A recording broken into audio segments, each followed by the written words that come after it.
Avant de commencer cet épisode, je tiens à préciser une chose importante.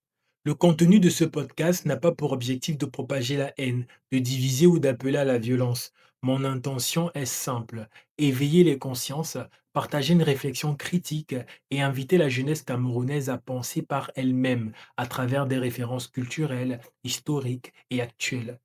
Ce podcast n'est pas un appel à l'insurrection, mais un appel à la responsabilité. Il ne s'agit pas de détruire, mais de construire, pas de rejeter, mais de questionner. Ici, il est question de mémoire, de citoyenneté et de futur, car réfléchir, ce n'est pas se révolter par les armes, c'est d'abord se libérer par l'esprit.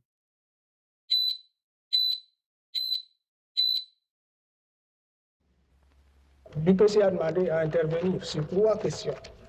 La réunification immédiate du Cameroun, la constitution d'un conseil de gouvernement et d'une assemblée avec des pouvoirs législatifs, et enfin la fixation d'un délai pour le droit de l'indépendance au peuple camerounais.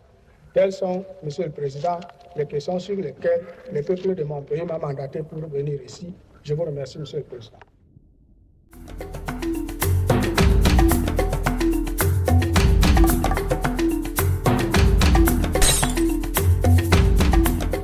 Un peuple qui oublie ses martyrs devient complice de ses bourreaux. Mémoire, courage, action, voilà les choix de Dino.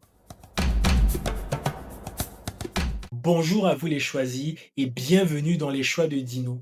Ici, je partage mes idées, mes colères, mais surtout mes espoirs pour le Cameroun. Dans chaque épisode, je fais un choix, une date, une figure, une action, un symbole pour regarder notre présent autrement et penser notre avenir. Aujourd'hui, mon choix, c'est une date. Le 13 septembre 1958, la date où fut assassiné Ruben Umniobé, le porte-voix d'un Cameroun libre. Mais ce n'est pas qu'une date du passé, c'est un miroir tendu à notre présent. À l'heure où le Cameroun s'avance vers des élections présidentielles, il est urgent de se souvenir, car oublier, c'est déjà se soumettre, et se souvenir, c'est déjà résister. Ruben Ugnobe, le Mpodol, celui qui parlait au nom du peuple, il rêvait d'un Cameroun indépendant, juste et uni. Mais le 13 septembre 1958, dans la forêt de Boumniebel, dans le Maquis, il tombe sous les balles françaises. Son corps est traîné, exposé, puis enterré en cachette. Son nom, interdit. C'est le scénario du film 1984 tiré du roman éponyme de George Orwell. Pour ceux qui ont regardé ou lu, vous vous souvenez, n'est-ce pas? Dans ce monde totalitaire, on efface les noms, on réécrit l'histoire, on détruit les mémoires. Qui contrôle le passé contrôle l'avenir, qui contrôle le présent contrôle le passé. Au Cameroun, on a voulu contrôler notre avenir en effaçant Niobé. Et aujourd'hui encore, combien de jeunes connaissent la date du 13 septembre 1958? Pendant que d'autres nations honorent leurs héros. L'Irlande, par exemple, célèbre ses martyrs de la lutte contre l'occupation britannique. L'Afrique du Sud a élevé Mandela en icône. Nous avons laissé l'oubli gagner.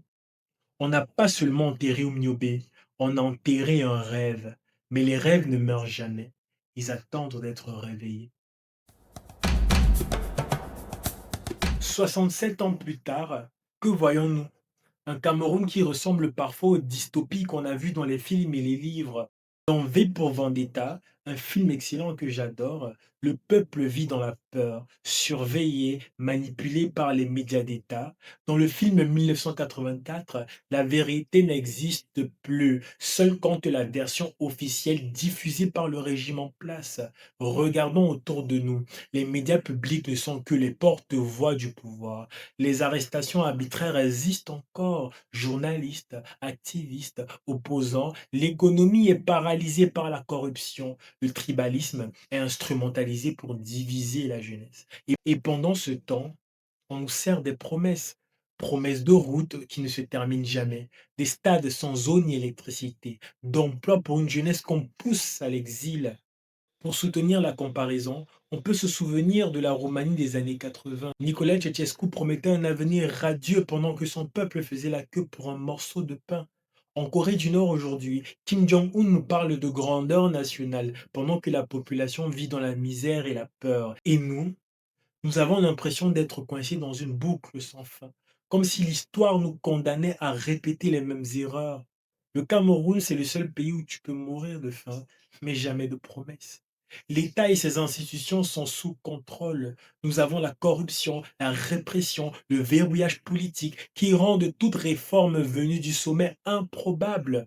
Le peuple ne doit plus attendre de voir l'appareil gouvernant changer. Il doit partir du fait que celui-ci ne pourra jamais se mettre à son service. Dans ces conditions, c'est au peuple de changer. C'est à nous, les citoyens, de changer nos attitudes, habitudes et paradigmes en arrêtant d'être des spectateurs et en devenant des participants.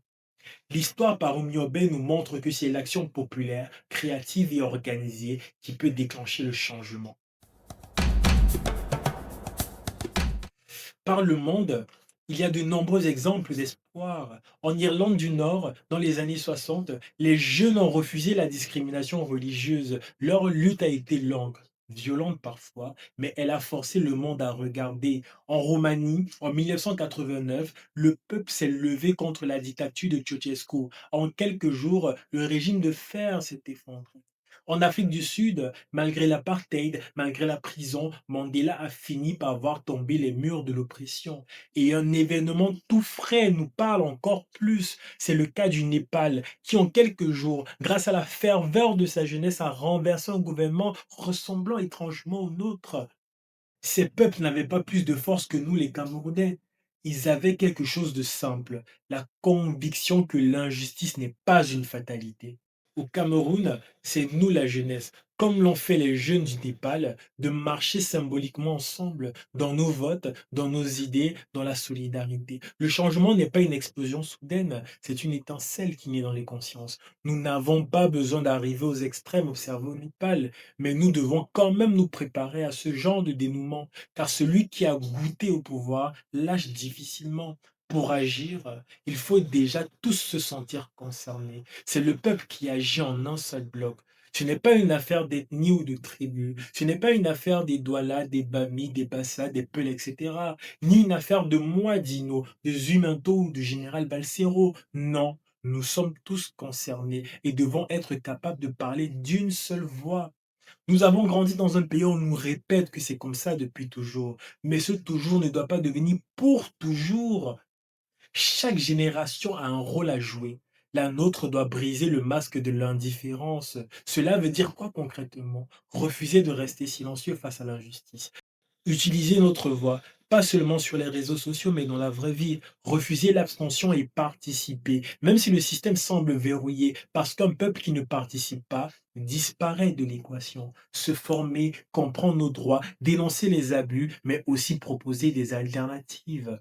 Nous n'avons pas besoin d'un héros providentiel comme dans les films et les mangas. Non, nous devons être notre propre providence, chacun, chacune, à sa manière. N'oublions pas qu'avant de devenir propre, il faut déjà avoir été sale. Nous avons cumulé des couches et des couches de saleté. Et il est grand temps de faire un peu de propreté dans tout ça. Il est temps de se mouiller, de prendre des risques et sortir de cette zone de confort qui n'est d'ailleurs pas si confortable vu la situation générale dans le pays. Il va falloir tenter notre chance, même si cela devra se solder par un échec. L'échec en lui-même n'a jamais été la fin, mais il fait partie intégrante du processus d'apprentissage et de croissance. En ne craignant plus l'échec, on élargit grandement nos chances de succès, car au final, le seul moyen de gagner, c'est de ne plus avoir peur de perdre. Le jour où le peuple camerounais arrêtera d'avoir peur, ce jour-là, ce ne sera plus le peuple qui tremblera, mais ce sera le pouvoir en place qui le fera. Car les peuples ne devraient pas craindre leur gouvernement, ce sont les gouvernements qui devraient craindre leur peuple. Se souvenir de Ruben Ugniobé n'a de sens que si cela nous pousse à agir. Le 13 septembre 1958 n'est pas un musée, c'est une boussole. Et cette boussole, elle pointe vers quoi aujourd'hui? Vers une élection cruciale, vers une jeunesse qui représente plus de 60% de la population, vers un choix, subir ou agir. Le système voudrait que tu penses que ta voix ne compte pas. Mais si ta voix ne comptait pas, pourquoi ferait-il tout pour t'acheter, t'intimider ou t'empêcher de voter? À l'heure actuelle, le meilleur hommage à Ruben Ugniobé, ce n'est pas une statue, c'est un bulletin de vote. Alors souvenons-nous, Le 13 septembre 1958, Ruben Umniobé mourait, mais son idée vit encore aujourd'hui. Une idée simple, un Cameroun qui appartient à ses enfants, pas à une élite qui confisque tout. À nous de choisir. Voulons-nous rester spectateurs d'une histoire qu'on nous impose ou voulons-nous devenir les auteurs de notre propre avenir? Dans le prochain épisode de Les choix de Dino, mon choix sera une autre date, celle du 12 octobre 2025, le jour du vote. Et je vous expliquerai pourquoi il faut aller voter, pourquoi le Cameroun ne peut pas se permettre de choisir l'immobilisme et pourquoi chaque voix compte, sauf celle qui choisit la continuité du RDPC. Mémoire, courage, action, voilà les choix de Dino. Le 13 septembre, souvenons-nous. Le 12 octobre, écrivons enfin notre histoire. Merci à vous les choisis d'avoir passé ce moment avec moi. Votre avis compte, alors laissez-le en commentaire. N'hésitez pas à lâcher un pouce bleu, c'est gratuit. Et surtout, n'oubliez pas, si vous êtes mes choisis, c'est parce que le premier choix de Dino, c'est vous.